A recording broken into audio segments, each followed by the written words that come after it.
Bonjour à tous et bienvenue à la webconférence Apsis Cyborg sur les nouveautés du Microsoft Dynamics 365 Business Central. Nous allons passer une petite heure ensemble. Cette session va être animée par Grégory Duboz, directeur commercial Dynamics 365, Catherine Lange, responsable projet et ingénierie formation, David Pexoto, responsable de marché et innovation Microsoft. Tout au long de cette session, vous pourrez nous poser vos questions dans le bandeau qui se trouve à droite de votre écran. Nous y reviendrons en fin de conférence. Alors, pour commencer, je vais vous présenter rapidement la société Apsis Cyborg. Donc, en quelques chiffres, Apsis Cyborg, c'est une société de services et d'intégration de solutions de gestion depuis plus de 35 ans. En 2023, nous avions un chiffre d'affaires de presque 86 millions d'euros pour 560 collaborateurs. Aujourd'hui, nous sommes présents sur tout le territoire français, avec 13 agences en France et 2 à l'international. Merci à tous pour votre présence. Catherine, Grégory et David, je vous laisse la parole. Merci Léa, Bonjour bonjour à tous. Léa, bonjour. Donc je me permets, je vais vous présenter l'agenda. Donc juste un slide qui va rappeler l'actualité 2024 d'Apsys, mais avec un focus particulier donc sur Microsoft Business Central. Et ensuite, on attaquera la thématique principale qui est de vous présenter l'ensemble des nouveautés Business Central V25. Donc on parlera d'ergonomie, de nouvelles fonctionnalités, d'intelligence artificielle bien entendu et d'administration des environnements. Et comme à chaque webinar, on laissera un temps pour les questions-réponses. En termes d'actualité, oui, merci rapidement. Ce que l'on peut remarquer, c'est que nous sommes toujours sur une dynamique très importante, puisque en 2024, 25 nouveaux clients donc, nous ont rejoints sur l'offre Business Central, en sachant qu'aujourd'hui, 100% des nouveaux clients sont en SaaS. Donc j'ai envie de dire que la question de l'on-premise ne se pose quasi plus. On a encore un parc, bien entendu, de clients. Peut-être que certains d'entre vous qui assistent à la conférence sont encore en mode on-premise. Donc on a réalisé 15 migrations.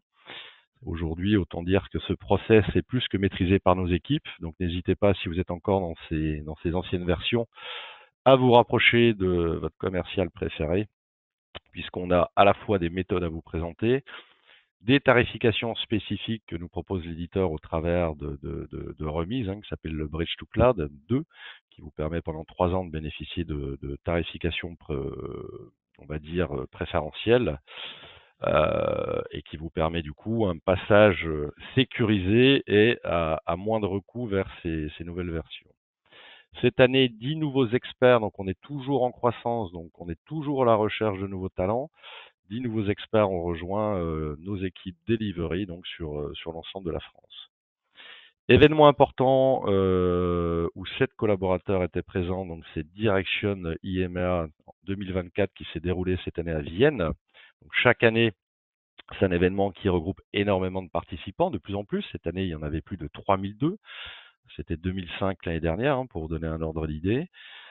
C'est une occasion unique pendant 3 jours de rencontrer plus de 650 partenaires qui viennent de 60 pays, donc de pouvoir réseauter, j'ai envie de dire, de trouver de nouveaux partenaires, notamment pour notre équipe internationale, mais également d'être en veille de toutes les bonnes pratiques et des nouvelles apps que certains partenaires nous proposent sur l'AppSource. Donc 300 ateliers, il y a plus de 208 speakers, 70 MVP. Ce qu'on appelle des MVP, ce sont des gens qui ont les plus hauts niveaux de certification de la part de Microsoft. Et c'était l'occasion pour Microsoft d'annoncer que depuis 6 mois, nous avons passé la barre des 40 000 clients Business Central, donc une progression vraiment extrêmement importante. Donc, quand je parle de 40 000 clients, on parle bien de Business Central SaaS, mais pas des anciens clients qui sont encore en mode on-premise et qui sont beaucoup plus nombreux. Je laisse la parole désormais à Catherine et à David pour la présentation des nouveautés. Merci Grégory. Donc je vais reprendre la parole sur les nouveautés et on va commencer par l'ergonomie. Alors qu'est-ce qui change dans votre environnement et dans la façon de travailler? Donc une première chose, ça va être la recherche dans les listes. Alors, vous avez une petite vidéo. Dans la gestion des fonctionnalités, vous avez la possibilité de basculer avec une nouvelle recherche qui, elle, va chercher dans des colonnes définies qui vous permettent ici, par exemple, d'aller chercher une chaise bleue alors que les deux termes ne sont pas côte à côte dans la liste, alors que si on prend dans la recherche que vous connaissez tous jusqu'à présent, qui s'appelle la recherche héritée, eh ben, la liste ne donnera rien. On va ensuite avoir sur la personnalisation et le redimensionnement des colonnes. Donc, ce redimensionnement va se faire indépendamment sur chaque appareil utilisé, hein, l'ordinateur, le téléphone, la tablette. Donc, chaque arrangement d'écran reste sur l'appareil. Et puis, ce qui est le plus important, c'est que quand vous avez un rôle, un profil, pour lequel vous pouviez désactiver la personnalisation, ce qui veut dire que les utilisateurs qui étaient affiliés à ce rôle, ces utilisateurs-là ne peuvent rien faire, ne peuvent pas rajouter des colonnes, ne peuvent pas masquer des colonnes, mais ils ne pouvaient pas non plus redimensionner ces colonnes, ce qui pouvait être un petit peu embêtant. Donc maintenant, ils vont avoir la possibilité de redimensionner les colonnes.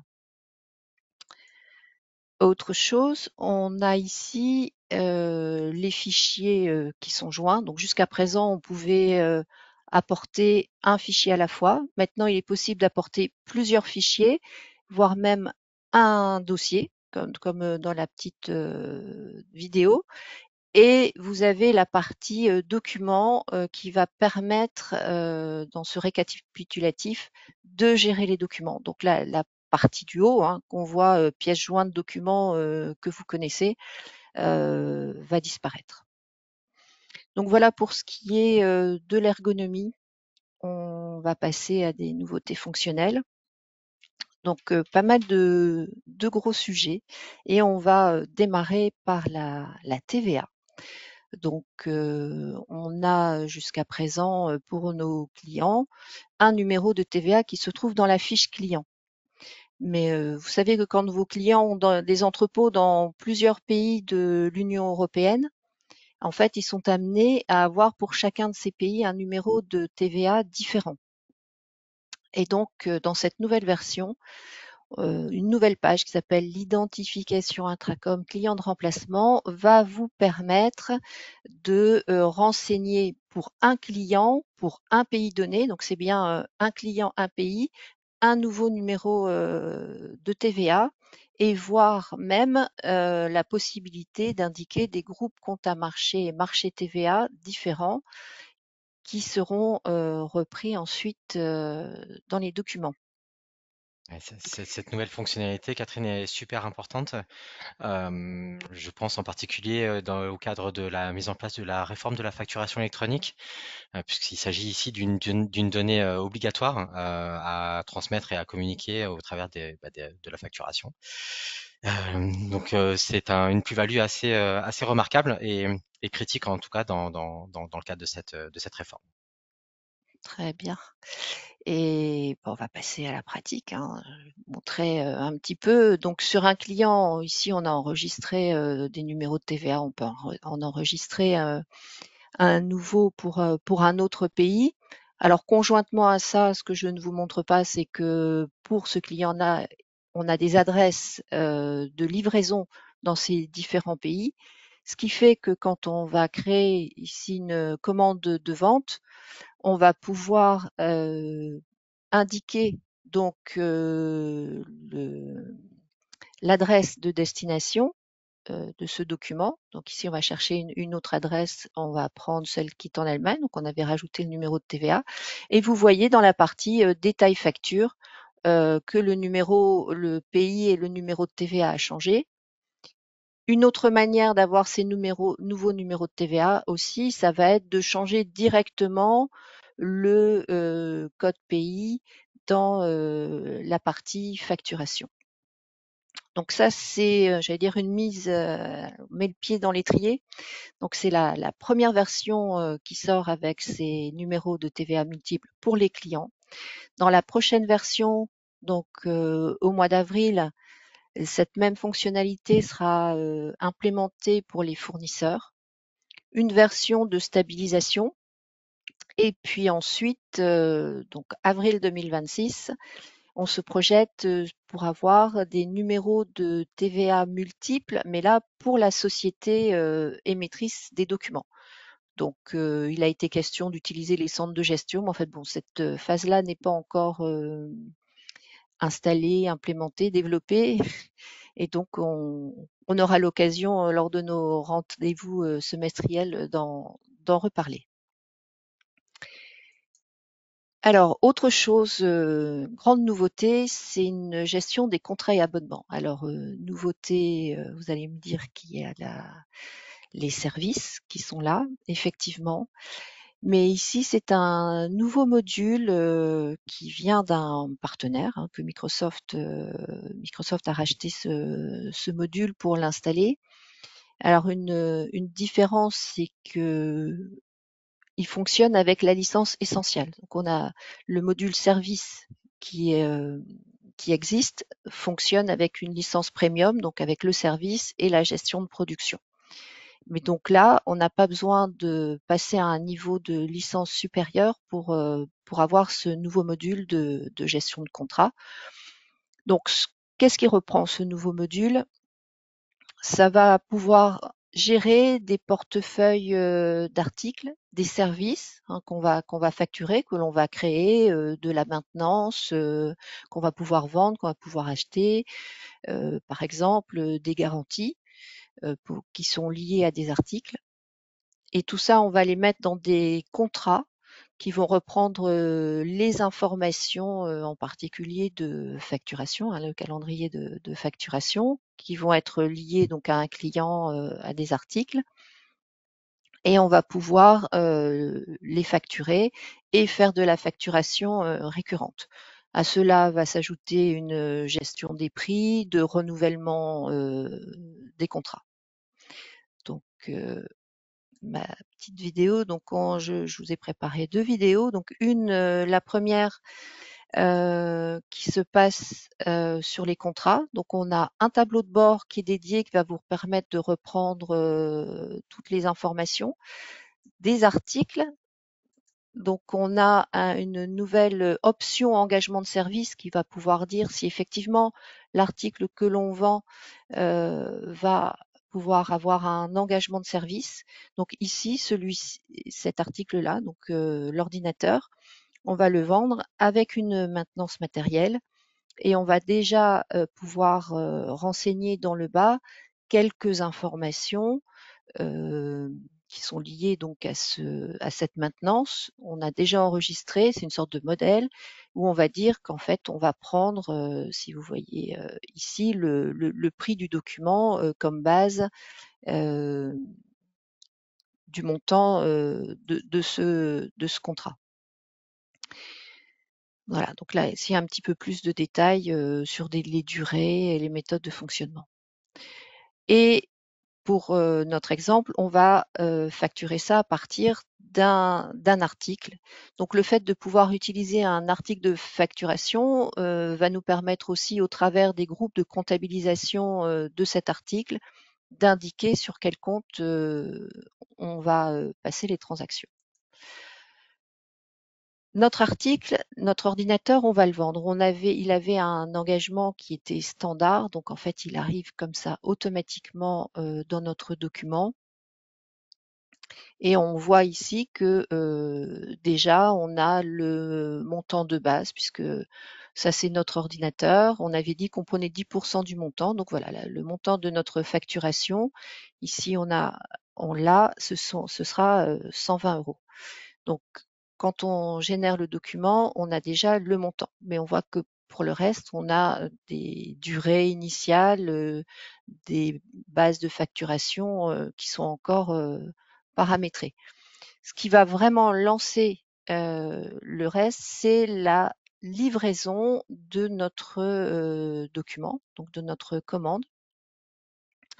Avec la livraison, on va pouvoir visualiser et créer un contrat. Donc là, je vais créer un contrat tout simple pour mon client, je lui mets une description, il est actif et ici, on n'a pas de, enfin, sans report de contrat n'est pas activé, du coup, on va faire une facturation derrière, on va avoir un abonnement, hein. Donc là, on remplit tout simplement notre contrat et on va venir associer donc notre maintenance à notre contrat. Donc voilà, on avait quelque chose, on n'avait pas de contrat pour un engagement de service. Maintenant, si je regarde le contrat, on voit bien que on a notre ordinateur qui est là, avec toujours le prix et le fait d'avoir livré. Alors je l'ai fait au 31 juillet, j'aurais peut-être dû le faire au 1er août. On a maintenant, on a des dates de début, donc ce sera la date de comptabilisation, enfin tout sera calculé à partir de la date de comptabilisation de notre livraison.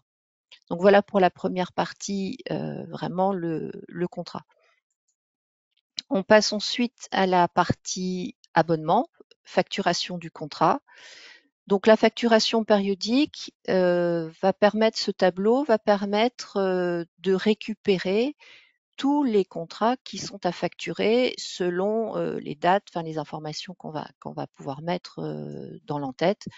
Donc on regroupe toutes les lignes, mais là, pour notre exemple, il n'y avait qu'une seule ligne. Donc on retrouve ici notre contrat avec le détail. On pourrait avoir de la maintenance, des garanties et d'autres choses, hein, donc avoir plusieurs lignes. Et avec les objets de service. Du coup, pour facturer, il faut simplement créer un nouveau document, une facture. Voilà le traitement qui va nous créer une facture, qui va nous rajouter dans la ligne ce numéro de facture qu'on va pouvoir aller regarder. Donc, il nous a bien créé une facture de 120 € pour la maintenance, pour notre contrat et pour notre ordinateur qui sera adressé au client. Donc, on va valider cette facture. Et le fait d'avoir validé cette facture, donc on va retrouver nos écritures comptables qu'on va aller voir à partir de la facture. Donc effectivement, on a mis ce montant dans un compte à régulariser, derrière on a un abonnement. Donc on n'est pas dans un compte de vente, on est dans un compte de classe 4. Et derrière, le système nous a généré des reports de contrat. Alors, c'est pour ça que je vous ai dit, j'ai mis le 31 juillet, j'aurais peut-être dû mettre le 1er août.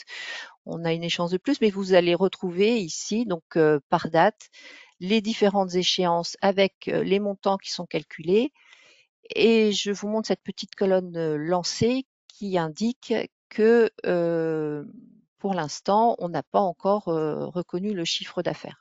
Donc, ça va être l'étape suivante, cette reconnaissance de chiffre d'affaires.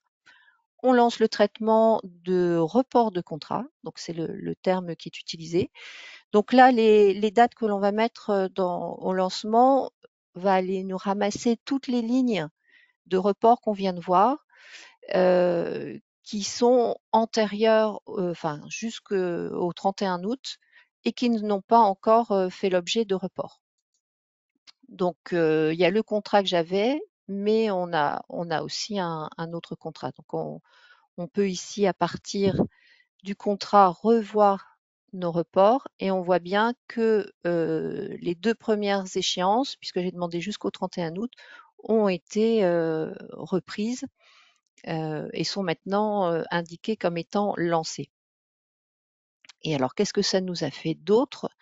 On va aller regarder les registres de comptabilité pour aller voir le dernier, donc qui s'appelle report contrat. Il y a un journal défini. Et donc là, on voit les écritures comptables qui ont été passées. Donc effectivement, on passe de notre compte à régulariser de classe 4 vers le compte de classe 7, le compte de résultat qui est indiqué donc dans les groupes de comptabilisation à partir de cet article de facturation. On avait une ligne de plus puisque j'avais une autre ligne de contrat à facturer, mais on a facilement, vous avez vu le numéro de contrat, et donc on a notre reconnaissance de chiffre d'affaires qui se fait de cette manière-là. Donc voilà pour ce nouveau module. Donc plein de choses à découvrir et à faire. Alors une autre information, un autre partie j'allais dire même légale, qui arrive, c'est tout ce qui est la durabilité, la gestion du développement durable et surtout l'enregistrement de toutes ces informations liées au développement durable. Donc, on a le CSRD, donc une directive européenne qui arrive, qui devient obligatoire petit à petit pour les entreprises. Donc, je vous ai mis un petit tableau récapitulatif. Ça arrive assez rapidement, puisque déjà, premier reporting en 2025 pour certaines sociétés sur ce qui a été fait sur l'année 2024. Donc, ça arrive. Et donc, les enjeux, c'est pour les entreprises, ça va être le fait de devoir collecter beaucoup d'informations et derrière de devoir faire un reporting et de devoir aussi d'avoir la possibilité de vérifier les informations sur toutes les données qui seront transmises. Alors concrètement, dans Business Central, il y a déjà un socle, un début qui avait été fait avec l'enregistrement d'écriture de durabilité. Donc ça a été amélioré déjà avec un tableau de bord, hein. Donc pour rappel, dans Business Central, on va surtout regarder les émissions de gaz à effet de serre, donc les CO2, le CH4 et le NO2. Donc un tableau de bord dédié. Ce qui est nouveau dans cette version, c'est aussi la possibilité de saisir des objectifs de développement durable dans les paramètres, enfin pour des utilisateurs, pardon, donc qu'on indique en tant que gestionnaire de durabilité, donc qui permet d'avoir des objectifs cibles et donc de savoir où on en est. On a facilité la saisie des informations pour pouvoir enregistrer dans les documents d'achat, dans le plan comptable de durabilité. En plus de son achat, on va indiquer le compte de durabilité et les émissions des gaz à effet de serre qui sont liées à cet achat et qui seront donc directement enregistrées dans les écritures comptables de durabilité. Conjointement à ça, on va aussi pouvoir avoir des articles qui vont représenter un crédit carbone et donc de pouvoir acheter des crédits carbone pour pouvoir permettre aux entreprises de compenser leurs propres émissions de carbone. Donc tout ça pour aider à la saisie. Et donc derrière, je vous disais, donc il y avait une grande partie de restitution d'informations. Et donc pour ça, on a dans les déclarations financières, c'est le nouveau nom des états financiers, hein. Donc dans les types d'écriture, on va avoir des comptes de durabilité, donc ils vont repartir vers les écritures comptables de durabilité qu'on va pouvoir analyser, et puis des montants avec les redevances carbone, le CO2 aussi, qui vous permettre là à vous de créer les états que vous souhaitez. On a bien sûr l'analyse des écritures de durabilité à partir de la page des écritures et on passe en mode analyse. On va aussi avoir Copilot qui va vous aider à créer ces états d'analyse. À partir du tableau de bord de durabilité, vous allez avoir à disposition des états Excel qui ont des graphiques et qui vous restituent les informations, donc déjà préparées. Et prochainement, vous allez avoir aussi des états Power BI qui vont se greffer sur toutes ces informations. Et donc justement, puisque l'on parle de Power BI, donc dans cette version, on a de nouveaux états Power BI qui sont mis à disposition. Donc, ce sont en fait des apps. Donc, il va falloir les installer à partir d'apps dans Power BI.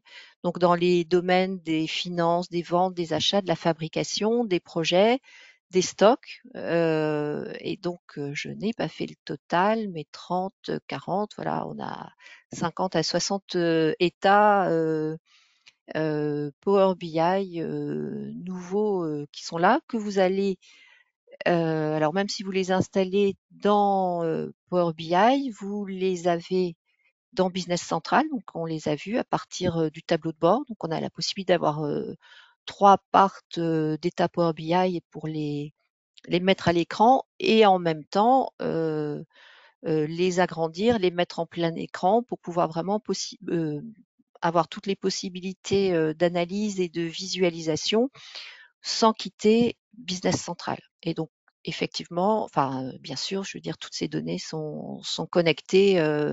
Alors, pas dire en temps réel avec Business Central, il faut lancer des mises à jour, mais qui sont toujours avec les files d'attente, enfin en arrière-plan, pour profiter des données qui sont à jour sur Business Central. Alors, notre présentation serait pas complète sans l'IA, sans copilote. On en parle déjà depuis quelque temps, mais ça continue. Alors, pour faire un petit récapitulatif et puis en même temps, donc cette page des fonctionnalités de copilote reprend les fonctions qui sont disponibles, que vous pouvez activer ou désactiver selon votre choix. Mais on avait avant, pour pouvoir profiter donc de Copilote, il fallait pouvoir autoriser, donc c'est la petite case là en haut à droite, autoriser le déplacement des données parce que les données sont pas forcément stockées dans votre région. Donc pour l'instant, il faut l'autoriser. Et donc dans cette version 25, donc pour les nouveaux clients qui arrivent en 25, bien sûr, c'est automatiquement activé. Donc pour rappel, les fonctionnalités qui sont là, ce sont les analyses dans les listes. On peut chatter avec Copilot, enfin lui indiquer en langage naturel le type d'analyse que l'on souhaite. On a, alors je ne l'ai pas développé dans cette présentation, mais une aide pour suggérer des souches de numéros, pour par exemple venir préparer les souches de numéros de l'année prochaine, quand vous mettez le numéro de l'année dans la souche, donc ça vous aide à préparer les souches pour l'année prochaine. On a aussi une aide à la mise en correspondance pour les documents électroniques au niveau des achats. On a les suggestions dans les lignes vente, on va en reparler. Créer des informations sur les produits, donc ça, là, je ne le montre pas non plus, mais c'est pouvoir avoir créer plus facilement des articles de substitution. C'est quand même une petite niche. Et puis, on a aussi les suggestions de texte marketing dans les fiches articles, ainsi qu'une aide pour rapprocher, pour le rapprochement des comptes bancaires, donc dans les fenêtres de rapprochement. Donc, je vais plutôt vous montrer ici la suggestion des lignes vente avec une nouvelle fonctionnalité, enfin une nouvelle possibilité. Principalement, il y a d'autres améliorations, mais qui vont permettre, à partir d'un fichier que vous pourriez recevoir lié à un mail, par exemple, un fichier avec ce que le client souhaite. Donc, on va pouvoir aller recharger ce fichier et Copilot va vous proposer les lignes qu'il a pu trouver, la correspondance avec le petit fichier. Donc, il va surtout travailler avec le produit, le numéro de l'article, le produit, la quantité et puis aussi l'unité. Puisque maintenant, il travaille, c'est dans les améliorations qui sont faites, il prend en charge les unités de mesure, donc principalement les unités de vente. Alors, on a parlé des analyses. Maintenant, dans les analyses, on peut même, si on est ici en français, demander une analyse copilote dans une autre langue que la nôtre. Alors, toutes les langues, je vais dire exotiques, ne sont pas prises en charge, mais les langues courantes, oui. Et donc, on peut avoir des propositions d'analyse comme ça. Et une chose aussi qui est très intéressante, donc là c'est la deuxième petite photo, où ici j'ai demandé une analyse avec Copilote par alors source type, c'est le numéro d'origine ici dans nos écritures comptables articles, qui est une information qui n'est pas forcément présente dans vos écritures comptables, dans la page que vous affichez des écritures comptables. Donc jusqu'à présent, dans les analyses, on ne pouvait ne faire ces analyses qu'avec les champs qui étaient présents dans la page. Maintenant, ce sont tous les champs alors qui sont susceptibles d'être présents dans la page, donc que vous pouvez ajouter en personnalisant votre page. Bon, et puis la boîte de dialogue copilote qui est là, qui se fermait dès qu'on voulait faire une modification dans l'état manuel sans passer par copilote. Maintenant reste ouverte et les colonnes de cette boîte de dialogue peuvent s'ajuster. Et Copilote va évoluer. Je vais laisser David vous en parler un petit peu. Merci Catherine. Nous allons aborder maintenant les nouveautés annoncées par Microsoft autour de Copilot encore une fois. Donc on va illustrer ici deux nouveautés majeures qui, toujours dans l'optique d'un gain de productivité et de l'amélioration de la performance de l'entreprise.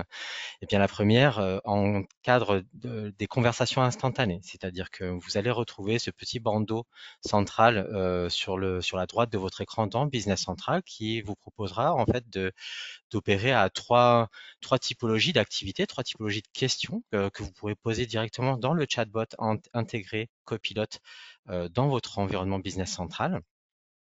Il faut savoir que cette fonctionnalité est aujourd'hui disponible exclusivement en anglais, hein. Ils ont toujours leurs robots qui sont en train d'apprendre à parler et à traiter justement les questions des personnes francophones et des personnes lusophones ou hispanophones.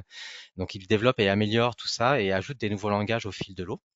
Alors, ce chatbot conversationnel permettra à des collaborateurs qui font l'usage de Business Central, eh bien de trouver des enregistrements à la demande, c'est-à-dire qu'il y a différentes natures, hein, la fameuse nature find, ou de répondre à des requêtes ponctuelles au travers d'explications pour aider justement l'utilisateur à comprendre telle ou telle valeur, c'est-à-dire explique-moi chatbot, pourquoi est-ce que mon stock est tombé en dessous de telle ou telle valeur, et donc il sera expliqué qu'il y a une commande d'achat en cours et que cette commande d'achat a fait l'objet d'un décalage de livraison, puisque l'utilisateur a fait évoluer la date de réception théorique. Il pourra évidemment clarifier un certain nombre de situations et également répondre à des questions de fonctionnement. C'est-à-dire que en s'appuyant sur la littérature online fournie par Microsoft, donc au travers de la plateforme Learn, un utilisateur Business Central pourra interroger le système directement en posant la question, à savoir comment faire ceci ou cela, comment créer une nouvelle fiche IMO, comment ajuster un état de stock sur telle ou telle référence. L'exemple illustré sur l'image de gauche révèle la possibilité justement d'interroger les systèmes sur du contenu de données, à savoir est-ce que j'ai des chaises en stock et pour lesquelles il y a un stock qui serait inférieur à 300. Et donc Copilot répond qu'il y a effectivement ces trois chaises Paris, Londres et Berlin qui tombent sous un état d'inventaire de 300. L'illustration de droite permet à l'utilisateur ici de poser la question il a oublié finalement quels sont les raccourcis clavier chers à la tradition business centralienne. Eh bien, le chatbot est en mesure de lui répondre et de lui référencer en plus justement les documents à partir desquels il s'est appuyé. Ça, c'est un élément important, hein. Tout ça, c'est toutes les réponses apportées par Copilot sont toujours argumentées, modérées et illustrées, pondérées par justement les sources sur lesquelles il s'est appuyé.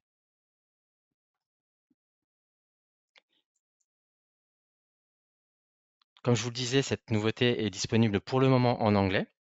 Elle est disponible toujours sur des environnements online. Les Business Central on-prem ne bénéficient pas de cette fonctionnalité. Et le prix est simple à décrire puisqu'il il n'engage aucun surcoût sur vos licences Business Central puisque c'est intégré à vos usages Essential ou Premium. Autre nouveauté, encore une fois majeure dans le cadre de l'optimisation de la performance et de l'outillage, en tout cas de l'automatisation des tâches répétitives autour de Business Central. On voit cette petite loupe ici qui révèle l'ensemble des possibilités qui sont apportées par ce agent assistant de vente, c'est comme ça que je l'ai traduit, Sales Order Agent, qui est en preview pour le moment aux États-Unis. Alors, elle est en preview et en plus sur le même modèle que celui qui avait été adopté par Microsoft à l'époque pour ce que Catherine nous a décrit avant sur Power BI.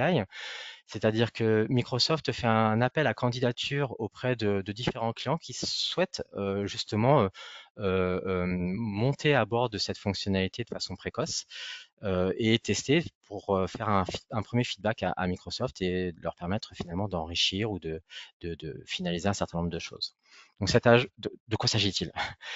Cet agent en fait va permettre de recevoir des demandes directement à partir d'articles. De façon très simple, Copilot Sales Agent va euh, vous solliciter sur l'identification d'une adresse mail commune de votre organisation. Donc, votre société mettra en place une adresse mail à destination de laquelle l'ensemble de vos clients pourront adresser leurs demandes, leurs questions en relation avec la possibilité de créer des devis ou des commandes.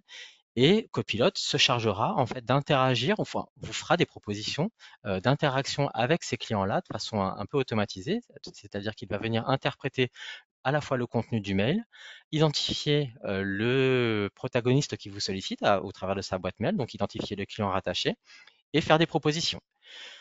Si d'aventure la sollicitation du client n'était pas claire, Copilot sera en mesure de pouvoir vous proposer d'approfondir la question en demandant une clarification, typiquement si le client vous sollicite sur des chaises de manière générale, sur une disponibilité en termes de quantité.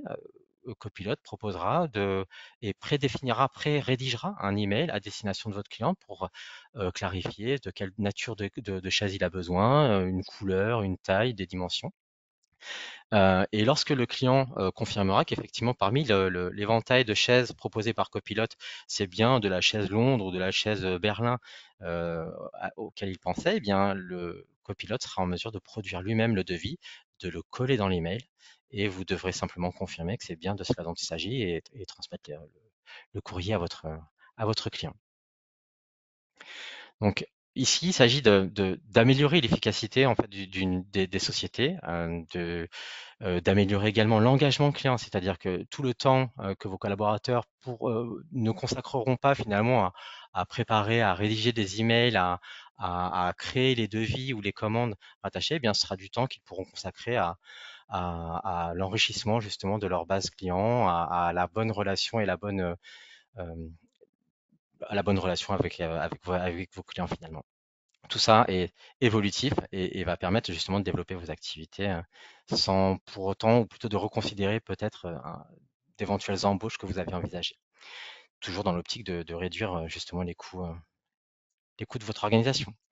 Alors, par rapport à ça, Microsoft partage avec nous justement l'impact dans le monde réel. Les premiers essais opérés aux États-Unis, encore une fois, ont permis de révéler et de constater justement des réductions de l'ordre de 30% du temps de traitement des commandes et une augmentation de 20% de satisfaction des clients. C'est-à-dire que là, pour le coup, un client qui reçoit une réponse claire et plus rapidement sera naturellement plus satisfait que d'autres qui auraient patienté un petit peu plus longtemps.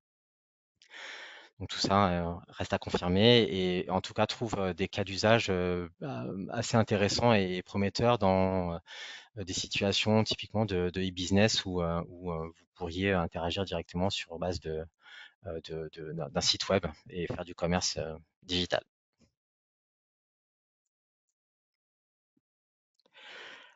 Alors évidemment, là vous êtes en train de vous demander, j'imagine, sur quoi est-ce que se base Microsoft justement pour réaliser toutes ces belles actions et toutes ces belles promesses. Eh bien, Microsoft se base sur son cloud qui est lui-même basé sur la confiance. C'est-à-dire que les données sont vos données, elles le restent, c'est-à-dire qu'il n'y a pas de fuite de données. Au-delà du fait que, comme le présentait Catherine tout à l'heure, il sollicite votre consentement, ces données-là restent et vous appartiennent, c'est-à-dire qu'elles n'iront pas fuiter sur des plateformes X ou Y. Il va évidemment s'appuyer sur ces données-là, peut-être les collecter pour les analyser et s'appuyer dessus au travers des fameux moteurs d'intelligence artificielle, mais elles restent chez vous et vous appartiennent. Il va les exploiter indirectement, je dirais. Donc elles ne servent pas non plus à entraîner les moteurs. Les moteurs sont prêts et exploitent simplement vos données de façon à vous apporter les meilleures réponses possibles. Vos données sont protégées par les plus hauts niveaux de conformité et de sécurité qui sont en général fournis par Microsoft. Je crois que même les concurrents finalement s'appuient sur toute la technologie produite et fournie par Microsoft. Et donc tout ça basé sur un IA responsable, basé sur l'équité, la fiabilité, la sécurité, l'inclusion, la transparence et la responsabilité. Donc elles sont toujours, les données, les réponses de Copilot sont toujours basées sur des sources de données transparentes. Et on le voit ici dans le petit visuel en bas à droite que les références sont toujours citées. C'est-à-dire que là, typiquement, la réponse fournie par Microsoft, par Copilot, est référencée. Il vous donne la liste des références que vous pouvez aller consulter vous directement. Bien, allez, passons à un peu d'administration dans notre partie, dans notre démonstration de Business Central, et on va parler des mises à jour de Business Central. Donc, alors on est sur toutes les mises à jour, hein, que ce soit on-prem ou SaaS. Hein, donc Microsoft sort 2 versions majeures qui nous permettent de nous rencontrer en octobre et en avril. Tous les mois, une version qui s'appelle mineure qui va mettre au tout début, qui va peut-être terminer un petit peu cette mise à jour majeure, mais en tout cas qui va faire des corrections et qui va utiliser les mises à jour réglementaires. Et donc Microsoft maintient 3 versions, donc 3 versions majeures. Seule la dernière version majeure reçoit de nouveautés fonctionnelles, et toutes les autres en fait vont avoir des mises à jour mineures, donc de correction, de mises à jour réglementaires. Hein. Donc quand on est dans les versions SaaS, on profite effectivement de toutes ces nouveautés. Quand on est dans des versions on-prem, donc on peut mettre à jour sa version avec les majeurs, les mineurs, mais ça ne se fait pas automatiquement. Et par contre, bon, quand on est dans le SaaS, les mises à jour sont obligatoires. Et par contre, on a des changements justement, puisqu'on a des délais pour faire ces mises à jour. Et je vais repasser la parole à David. Oui. Tu as déjà bien parlé, mais allez, je continue. Merci, Catherine. Je me repose sur les nouveautés sur ces mises à jour. Très bien. Donc là, la nouveauté justement consiste à apporter davantage d'oxygène et de temps à l'ensemble des clients exploitant Business Central dans sa version SaaS. C'est-à-dire que auparavant, vous deviez, dans le mois qui suivait la disponibilité de la première disponibilité de la version majeure, eh bien franchir le pas et convertir justement, passer de la version 24 à la version 25. Microsoft donc apporte plus de temps et nous laisse dorénavant 6 mois, donc 5 mois plus 1, pour justement vous permettre de réaliser les tests de conformité et programmer la mise à jour et le passage de la version majeure quand vous vous sentirez à l'aise, et lorsque d'éventuels breaking change auraient pu apparaître, eh bien vous laissez le temps à vous ou à nous de pouvoir les fixer. Donc, les périodes de mise à jour de 5 mois pour la mise à jour majeure, plus une période de grâce d'1 mois. C'est-à-dire que au bout des 5 mois, là, on tombe dans la période de grâce qui ne vous permettra plus de décaler finalement la date de mise à jour. Donc les mises à jour mineures deviennent facultatives et en plus programmables, c'est-à-dire que vous avez la possibilité de sauter un certain nombre de mineurs et de dire bah tiens, je suis rendu à l'étape, à un stade finalement qui identifie la version 25.4 par exemple comme étant la dernière version mineure disponible. Moi, je suis toujours en train de travailler sur la programmation de la 25.3. Je peux fixer et dire moi je souhaite passer la 25.3, sauter la 25.4 pour me laisser le temps de passer à la 25.5. Tout ça dans une optique finalement d'apporter plus de flexibilité et davantage de temps et de sérénité pour tout le monde dans ces montées de version. Donc, Merci David. merci. Alors, on a des dates fixes et pour certaines choses, on n'a plus le choix. Alors, juste un petit récapitulatif, quelques informations sur des versions, sur des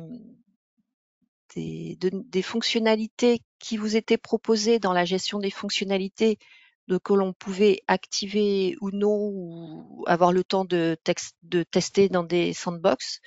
Il y a un moment donné où elle passe effectivement en production, et là, c'est le cas de la nouvelle déclaration d'échange de biens. Donc, les feuilles intracom que l'on connaissait depuis toujours disparaissent au profit donc de listes et pour la déclaration d'échange de biens.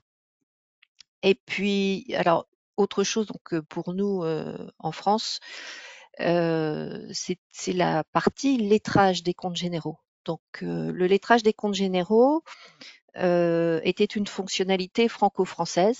Elle existe aussi, par exemple, en Belgique, parce qu'on a beaucoup de clients belges. Et donc, la fonctionnalité de lettrage était différente de la fonctionnalité française, puisque c'était des fonctionnalités locales.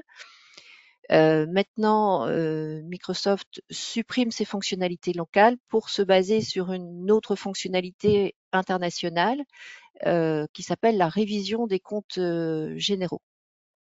Donc, en tout cas, pour la partie française, on garde au niveau des écritures comptables le lettrage qui a déjà été fait, mais on arrive sur de nouveaux écrans qui sont vierges, sur lesquels l'historique n'a pas été repris et pour lesquels on n'a pas de lettres. Nos AAA, AVF ne sont plus présents dans les écritures. Donc, on repart sur cette nouvelle fonctionnalité. On peut relettrer en masse en filtrant avec nos anciennes lettres. Alors, Apsis Cyborg vous propose une apps dans l'app source qui s'appelle France Finance Fondamentale. Et dans cette app, vous allez avoir la possibilité de récupérer le lettrage que vous aviez fait déjà et enrichi cette partie révision de compte avec des lettres comme ce que vous connaissiez avant. Donc le meilleur des deux mondes. Et puis juste une petite diapo pour vous parler de la modernisation des états financiers et donc des nouvelles normes, de l'adoption par l'autorité des normes comptables, là, à partir du 1er janvier 2025. Donc, quelques changements, des transformations dans les pratiques comptables. Donc, pour être plus dans les standards internationaux et pour pouvoir s'adapter aux réalités économiques. Donc, quelques changements comme la suppression du transfert de charges, la simplification d'états financiers, le résultat exceptionnel sur les transferts de charges qui sont supprimés, la redéfinition du résultat exceptionnel, des nouvelles présentations dans l'annexe, donc ça concerne pas Business Central, mais c'est plus général, et l'unification du plan comptable avec des comptes obligatoires, des comptes facultatifs. Donc tout ça, ça va avoir un impact sur votre business central. Donc en l'occurrence, peut-être bloquer des comptes parce qu'ils vont plus être utilisés, créer de nouveaux comptes comptables, passer des écritures pour solder un compte et puis mettre ce montant sur le nouveau compte qui sera à utiliser. Changer aussi des paramétrages. Alors, je pense en particulier aux immobilisations. Donc pour les sessions d'immobilisation, les comptes comptables changent. Donc, il faudra les changer dans le paramétrage des groupes compta IMO. Donc, comme toujours, pour des choses comme ça, vous pouvez contacter votre équipe de consultants pour si vous avez plus de questions ou si vous voulez savoir comment vraiment le faire dans Business Central. Voilà ce qui termine la présentation. Je vous remercie et je vais repasser la parole à Léa pour la session de questions-réponses. Merci beaucoup pour cette présentation. Alors, passons maintenant à la session questions-réponses. Donc, j'ai reçu plusieurs questions. La première, où en est la facturation électronique? Bonne question. Dani? Oui. Donc Microsoft a entamé le virage depuis maintenant un certain nombre d'années. L'ambition de Microsoft, évidemment, c'est de répondre aux enjeux de la facturation électronique, non seulement en France, mais partout sur la planète, hein. Beaucoup de pays ont franchi le pas bien plus tôt que la France. Il se trouve que les mécaniques et les flux de facturation électronique entre les différents pays diffèrent et évidemment la France joue son rôle puisque finalement a décidé de ne plus permettre à des tiers d'interagir directement avec la plateforme publique. Mais très bien, de toute façon, la porte qui a été ouverte par Microsoft au travers du module de e-document permet de répondre à la fois à des situations de contexte dans certains pays d'adressage de la plateforme publique ou à la fois de passer par des PDP comme c'est le cas en France dorénavant. La décision a été faite de ne plus permettre de passer par le PPF en direct, mais de systématiquement passer par la PDP. Alors, cette plateforme e-document va permettre justement à l'ensemble des acteurs susceptibles ou candidats à devenir PDP de venir justement être identifiés dans cette plateforme e-document, disponible d'ores et déjà dans Business Central, et finalement de permettre d'intégrer le format d'échange entre Business Central au format XML, au format EDI, au format finalement attendu par les différentes PDP qui seront sélectionnées et validées. Et donc permettre à tout à chacun de pouvoir envoyer ses factures de vente ou réceptionner les factures fournisseurs. Et tout ça, évidemment, en faisant du rapprochement avec les documents d'origine de type commande, avec les réceptions ou les expéditions entrepôt. Donc, tout est Super, prêt. David. Oui. Toutes les PDP seront prises en charge si elles sont candidates à interagir avec BC. Donc ça, c'est top. J'espère qu'en tout cas, ça rassure nos clients qui nous posent pas mal de questions sur ce sujet. Moi, je voulais juste rajouter un point important, c'est que là, on parle de capacité d'un outil, d'un logiciel, effectivement, à répondre à cette réforme. Et sachez qu'il y a quand même tout un travail préparatoire en amont à réaliser pour s'assurer déjà qu'on a la data, la bonne data. Et derrière, en plus, cette RFE risque de modifier quelque part ou de faire évoluer vos process internes. Donc j'ajoute qu'on a, au travers de notre division conseil, on a des spécialistes, clairement de la RFE, qui ont différentes missions que l'on propose aujourd'hui à nos clients, en amont de la mise en place justement de cette RFE, pour s'assurer déjà faire un audit, un état des lieux, j'ai envie de dire, de nos différents clients, et derrière de pouvoir proposer différents niveaux de plan d'action qui vont vous permettre de vous assurer que le jour J, au-delà de l'outil de nouveau, effectivement l'ensemble des données soit bien présente et vous puissiez passer sereinement à cette nouvelle réforme. Donc n'hésitez pas à faire Merci. appel à vos commerciaux sur ce sujet. Très bien. Merci. Deuxième question, peut-on modifier les nouveaux états Power BI mis à disposition? Je vais répondre. Alors, aujourd'hui, non. Demain, oui. Donc, les PBI PBX, donc puisqu'on est dans Power BI, pour l'instant ne sont pas disponibles, sont pas modifiables, mais ils devraient l'être à court terme, version prochaine. C'est ce qui a été annoncé, avec en plus, je pense peut-être de nouveaux états Power BI. Oui, il y en a qui vont être faits donc juste sur la durabilité, hein, dont on vient de parler. Et puis peut-être intégrer des notions de multisociété, peut-être plus aussi sur les axes analytiques. Bon, voilà, c'est un domaine qui va évoluer. En tout cas, les états qui vous sont proposés donc sont modifiables et donc vont pouvoir servir aussi de base pour faire d'autres états Avec une licence Power BI Pro. avec une licence Power BI Pro. Oui, pardon, c'est bien. J'avais oublié de le dire. Merci. Va-t-il y avoir une conférence sur la modernisation des états financiers? Alors, on n'a pas prévu ça. Bonne proposition. Ouais. On va en tenir compte. Pourquoi pas? Effectivement, c'est une bonne idée. Merci, c'était notre dernière question. Merci à tous de Merci. nous avoir suivis. Vous pouvez retrouver les sujets de nos prochaines conférences web directement sur notre site apsiscyborg.com. Bonne journée à tous et à bientôt.